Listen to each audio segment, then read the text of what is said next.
hiciste. El Pope estaba ahí.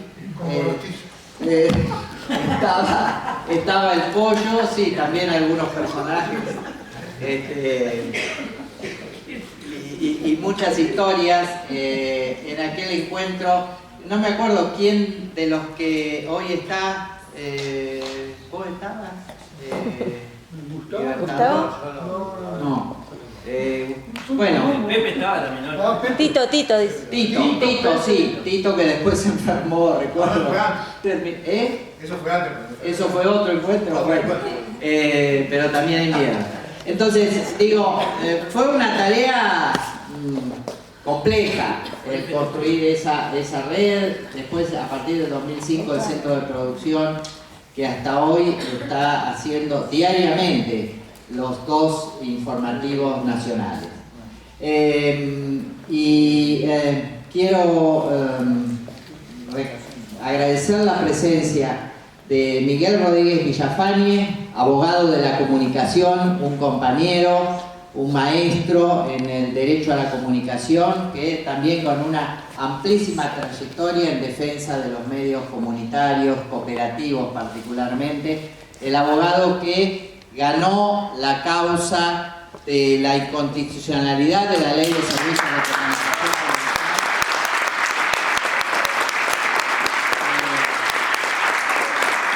ante la Corte Suprema de Justicia de la Nación. Así que ya es parte de la historia del movimiento de la radio popular, no solo en Argentina, sino reconocido en toda América Latina.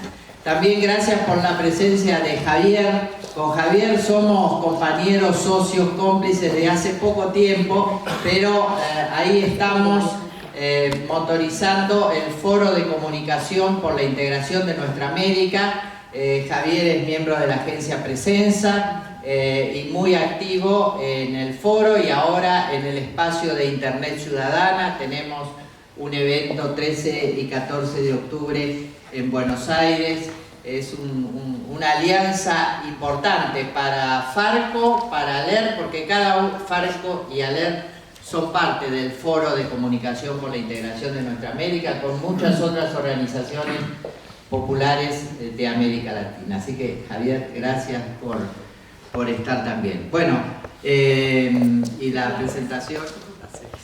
Sí, y también Pepe Frutos coordinó el Contacto Sur informativo durante mucho tiempo y también es parte importantísima de esta historia. Bueno, hoy mi propuesta fue hacer memoria, entonces le dije, traigan algún objeto, algo que quieran traer y compartir vinculado con esta historia. Yo sé que Marcos trajo algo, Marita también, y Vicente hizo otro regalo, que nos hace un regalo, porque nos trae voces de distintas partes del mundo, de Latinoamérica y de Europa también, de compañeros y compañeras que nos van a contar algunas de estas historias, ¿no? Para, como digo, algunos quizás ya la conocen, para otras personas es nueva, pero es recuperar esta historia de la construcción y la producción en red a nivel latinoamericano, y hacerlo desde Argentina, y hacerlo desde Córdoba, que no es menor también eso. Así que, Marcos, adelante. Gracias. Buenas tardes, compañeras, compañeros. Bueno, para mí, la verdad que es una gran alegría estar acá con Vicente. Bueno, nos reencontramos después de muchos años. Él no se acordaba de mí, pero yo me acordaba mucho de él, de cuando nos vimos en ALER por primera vez y lo conocíamos en Incupo. Y bueno, con Marta, que es una compañeraza de acá de Córdoba. Agradecerle a Farco y a ALER que, bueno, que nos han invitado a compartir este panel. Somos locales, así que jugamos como cordobeses. Bueno, esta para nosotros también es como nuestra casa, hacemos permanentemente eventos acá en este sindicato, así que trabajamos muchas cosas con el sindicato docente. Y contarles que en el caso personal, también de la ranchada, nosotros con ALER tenemos una historia que nos atraviesa no tanto en la perspectiva de lo que es la gestión de ALER, como seguramente va a contar Vicente, Néstor, Marita, sino que tiene que ver con nuestro proceso de desarrollo de la experiencia de la ranchada. Bueno, voy a hablar de algunas cuestiones que tienen que ver con experiencias personales, porque los proyectos políticos y colectivos también se construyen a partir de esas vivencias, de esos aprendizajes, y cómo este proyecto político latinoamericano de ALER al menos atravesó la experiencia nuestra de la ranchada, ¿no? Desde ahí quiero contarles algunas cosas. Y en qué medida estas cuestiones, bueno, habilitaron un proceso como el surgimiento de la ranchada. Y tiene mucho que ver, bueno, cuando Cristina y Emilia me planteaban de estar en este panel, yo decía, bueno, pero si yo nunca estuve en la gestión de ALER, salvo una vez que me tocó estar en una elección y estábamos en la Junta Electoral, fue el máximo cargo que tuve, así que bueno, digo, ¿qué voy a hablar de ALER? Entonces me puse a hacer una revisión más de cómo nos había atravesado ALER a nosotros y qué medida había habido este proceso de construcción de una red latinoamericana. Entonces, bueno, desde ahí contarles que allá en los años 1986, nosotros no conocíamos de ALER, no teníamos, estábamos en pleno surgimiento de la constitución de nuestra institución, que es la Mutual Carlos Mujica. Estábamos armando ese grupo. Habíamos construido una identidad en torno de Carlos Mujica como un referente nuestro, un compañero que expresaba desde la fe un compromiso social y político de una iglesia popular y comprometida, y de ahí estábamos fundando nuestra institución, que un año más tarde iba a ir gestionando su personalidad jurídica. Y bueno, esa búsqueda yo tenía, bueno, era mucho más joven, 23, 24 años teníamos en esa época, íbamos haciendo estos aprendizajes y tuvimos la posibilidad, en mi caso y con otros compañeros más, de tener, conocer a un compañero, un amigo, que bueno, Alfredo Paiva, que fue nuestro docente ahí en trabajo social. Bueno, hablo de Alfredo porque fue compañero de Marita, pero nos marcó muy a fuego. Él era miembro del SECOPAL, de otra institución, de Forma Radio Sur, y nos daba clases en trabajo social. Yo soy trabajo social de profesión, para que vean, no soy comunicador. Pero bueno, ahí nos abrió y nos rompió la cabeza porque bueno, nos empezó a dar material, nos traía la información de las radios mineras, campesinas, de toda la experiencia latinoamericana que le había tocado vivir en el exilio y cómo habían estado, bueno, acompañando esos procesos. Y bueno, a partir de ahí a nosotros nos cerró todo, digamos, esto de empezamos a descubrir la dimensión comunicacional desde el trabajo social, y este triángulo que nos arma con Kaplum, que yo lo tengo como así muy grabado: participación, comunicación, organización popular, digamos, era como una cosa que te marcaba fuego. A nosotros nos cerraba los trabajadores sociales, que bueno, esta es la otra pata que nos falta. Y bueno, a partir de ahí fuimos haciendo un camino, fuimos conociendo lo que era ese paradigma de comunicación popular latinoamericano, que no lo habíamos mamado, digamos, no lo habíamos construido, y que sí tenía una trayectoria mucho más larga en Latinoamérica, y nos fue inspirando. Por eso decía yo contar esta experiencia, porque no tan solo hice yo, sino que otros compañeros que forman parte de este proceso de constitución de la Mutual y del ir gestando el proyecto de la ranchada. Ahí Marita también en ese proceso nos fue acompañando, nos fue, bueno, haciendo de todo un poco, ¿no? Desde esa madre tutora que te va guiando, compañera que te capacita, que te acerca material, que te va dando vínculos, y ese proceso que arranca en el 86, conociendo la experiencia de las radios campesinas, mineras, a partir de estos compañeros que habían tenido la posibilidad de, a pesar de la desgracia del exilio, estar en estos procesos de acompañar estas otras experiencias latinoamericanas que en Argentina no existían en ese momento, cómo eso fue nutriendo y pariendo nuestras experiencias, ¿no? Así que bueno, contarles eso. Nosotros tenemos el primer contacto más formal con ALER en el año 1993, que nos vienen a visitar a nuestra radio. Los compañeros de INCUPO, Marita, habían servido de nexo para eso, venían a conocer nuestra experiencia y nos invitan a ser socios, y bueno, no dudamos un momento, porque bueno, veníamos recibiendo en aquel momento ese material que producía ALER, que eran los cassettes, que lo esperaban con tanta ansiedad, que bueno, no teníamos producción propia, no teníamos producción propia en el sentido con ese nivel que generaba el ALER, y mucho menos de la información latinoamericana. Así que Claro, el informativo Tercer Mundo recibíamos los cassettes cuando llegaba ese paquetito del correo, que además te lo armaba con los micros semanales, que obviamente que venían... Un paisano me contó, ¿te acordás? Un paisano. Bueno, sí.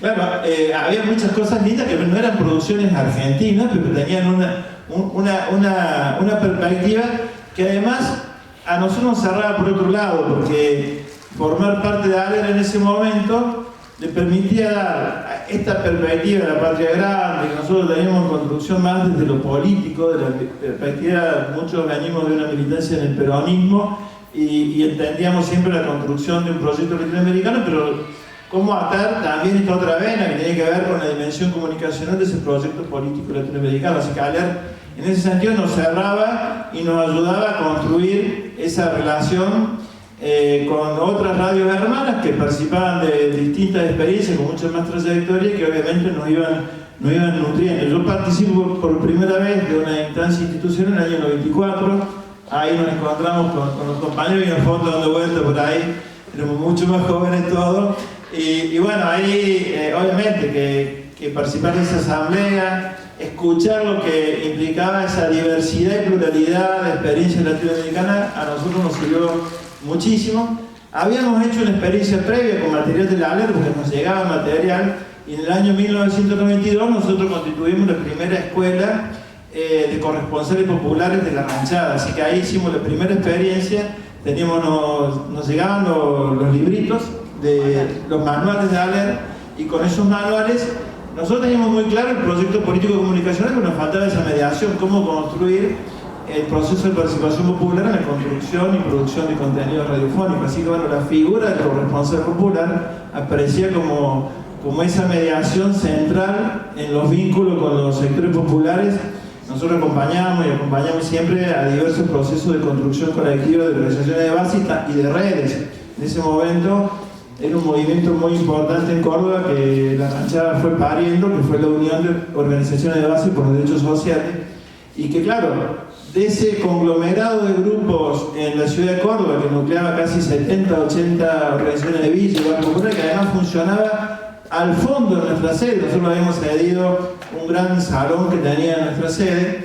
Claro, con esa experiencia de vincular una radio popular con un movimiento social comunitario y una red con esa envergadura, pensar en la construcción de una escuela de corresponsales populares, obviamente que fue algo maravilloso para nutrir a la radio de esa información que venía, obviamente, que siempre decimos, esa información que nos habla en los medios hegemónicos, que tiene que ver con las prácticas populares, que visibiliza la experiencia que hacen los sectores populares, que muestra esa dinámica de la lucha por los derechos, en fin, todo eso que decíamos, bueno, lo podíamos materializar de manera como la experiencia perfecta. Se tenía un movimiento popular, construir la escuela de corresponsales populares y que eso pudiera producirse como contenido y salir por la radio. Así que ALER en eso para nosotros fue central, digamos, para nutrirnos de ese marco teórico, político, metodológico, ¿sí? En términos de cómo bajar esas ideas que teníamos a una perspectiva mediada que permitiera una construcción de una praxis más política comunicacional. Así que bueno, queremos contarle un poco esto. Obviamente que hemos estado a partir de ahí siendo parte de Farco. Hoy cumplimos como los 2 años, ¿no? Tanto ALER como Farco. Nosotros con Néstor nos conocemos creo del año 90, cuando nos reuníamos en algunos bares, en algunas casas allá en Buenos Aires. Bueno, estaba Rafael Arastía, creo que nos juntábamos en la casa del departamento de él en ese momento, y esas grandes discusiones que había. Así que bueno, ahí se atravesaban, ¿no? Nos encontramos en el 90, 91, no existía el Farco, era Arco, o fue tomando cuerpo como Arco en ese momento. Así que bueno, nos fuimos encontrando y claro, costaba mucho viajar, encontrarnos, obviamente cada uno venía de su provincia, venían los compañeros, el Beto Soto de Tucumán, los compañeros de la red de Rosario, bueno, de donde viene el Polo. Éramos 5, 6, 7 compañeros que nos encontrábamos cada vez que podíamos, a ir viendo cómo bueno, ir pariendo algo en lo que tiene que ver con esta idea de construcción de una red en la Argentina, que obviamente después va a madurar y materializarse en el año 1995. Pero bueno, recuerdo esto también como parte de esa experiencia, y que también nos permitía, en nuestro caso, ir viendo estas dos dimensiones, ¿no? La construcción de lo que era no pensarnos solo como radio comunitaria en Córdoba, sino pensarnos como parte de un movimiento nacional de radios comunitarias, y obviamente que lo de ALER nos daba esa perspectiva latinoamericana que les venía, bueno, contando. Y una cosa más que para nosotros es muy importante, para quienes tenemos o profesamos algún tipo de fe, y fundamentalmente que venimos de la Iglesia Católica, como militantes que no disociamos la fe de la lucha y lo que implica entender la integralidad. Lamentablemente gran parte de la Iglesia Argentina ha ido por otros carriles. Bueno, encontrarnos en ALER con curas, con distintos compañeros que venían de las iglesias latinoamericanas, que hacían experiencias bueno, construcción de radio con los mineros, con los campesinos, en distintos escenarios, obviamente que nos volvía a reconciliar. Nosotros obviamente habíamos tomado el nombre de Carlos Mujica, un sacerdote católico, nos volvía a reconciliar con una perspectiva, obviamente, que la perspectiva de Angelelli y las distintas perspectivas que habían expresado la iglesia del tercer mundo y los sacerdotes que habían optado por esa perspectiva. Bueno, a nosotros nos daba de nuevo esa posibilidad de ver que había una iglesia, ¿sí?, que tenía un compromiso social y político que lo materializaba acompañando los movimientos populares, construyendo herramientas de comunicación, y que no disociaba esa dimensión espiritual del compromiso social y político. Lo digo porque, bueno, Córdoba, obviamente, para quienes vivimos en Córdoba, ha sido muy difícil tener una práctica desde la perspectiva católica popular en aquellos momentos con una iglesia tan conservadora, ¿no? que negó el asesinato de Angelelli, que participó de lo que fue la legitimidad de la dictadura militar, en fin, una iglesia muy conservadora y muy reaccionaria y adversa a estos procesos de construcción de la comunicación popular, y en realidad las radios que se han promovido en Argentina e institucionalmente por la iglesia tenían que ver con otros perfiles, ¿no? Mucho más disociada de esta dimensión que nosotros encarnamos o en todo caso expresamos. Así que bueno, contarles esto, agradecerles por la posibilidad de dar este testimonio, por muchos más años para ALER, obviamente, por muchos más años para Farco, y a seguir luchando, compañeros y compañeras. La remera, ¿no mostraste? Gracias, Marco. ¿No mostraste la remera? Ah, acá está, bueno. Esto trajo una igual, esta es del año 94. Bueno, con ALER tenía... todavía? ¿Ah? 94. Sigue caliendo. ¿Cómo? Sí. Es un buen dato. ¿Cómo te queda? Radio Popular, dice, sí, y está muy lindo, así como un micrófono, así que la vamos a dejar ahí. Y esta es cuando ALER cumplió 40 años. El Néstor dice que era el modelo más que estaba otra vez. Dice, en el mundo desde nuestro mundo, ¿sí? Bueno, se estaba discutiendo mucho la cuestión de la globalización en ese momento y cómo estar en la globalización. Bueno, en ese momento ALER tenía esa consigna, 40 años.